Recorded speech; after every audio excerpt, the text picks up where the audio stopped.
Mula sa pagiging bayani sa court hanggang sa pagiging laman ng mga headline sa maling dahilan.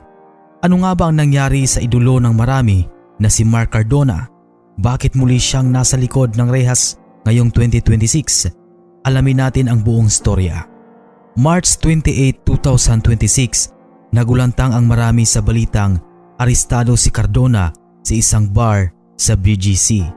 Ayon sa report ng Taguig Police, isang 21 anyos na babae ang lumapit sa mga otoridad. Kwento ng babae, bigla raw siyang hinawakan at hinalikan ni Mark Cardona nang walang paalam. Hindi doon natapos ang gabi. Nang kumprontahin ng nobyo ng biktima si Cardona, lalo raw naging agresibo ang dating PBA player. Umabot pa sa puntong sinundot daw ni Cardona ang mata ng lalaki. Dito na nakialam ang mga bouncer at pulis. Dinala si Cardona sa Women and Children Protection Desk para sa kaukulang kaso.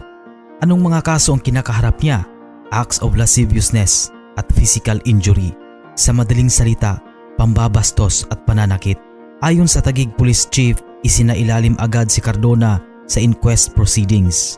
May mga iba pang babae ang lumapit na nagsabing naging biktima rin sila ng katulad na insidente. Pero kung titignan natin, hindi ito bago. Mula taong 2018 nang masangkot siya sa pananaksak sa live-in partner hanggang sa mga gulo sa parking lot noong 2021, tila hindi natatapos ang mga legal na issue ni Mark Cardona.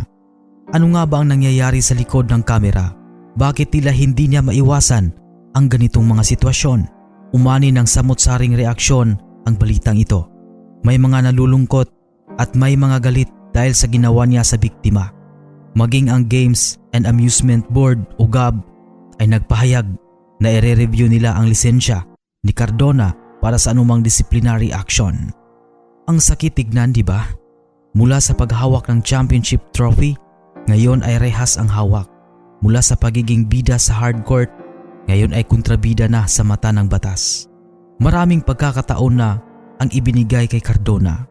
Matapos ang kanyang mga naunang issue, marami ang umasa na nagbago na siya, lalo na't nakikita natin siyang sumasabak sa mga 3x3 at MBPL.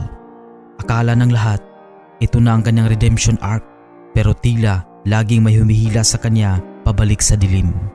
Hindi lang ito kwento ng isang player na naligaw ng landas. Ito ay kwento ng nasayang na legacy. Ang talent nandyan pa rin siguro, pero ang respeto, iyon ang mahirap bawiin. Sayang dahil imbes na ituro sa mga kabataan ang kanyang step back at floater, ang itinuturo na ngayon ay ang mga maling desisyon na hindi dapat tularan.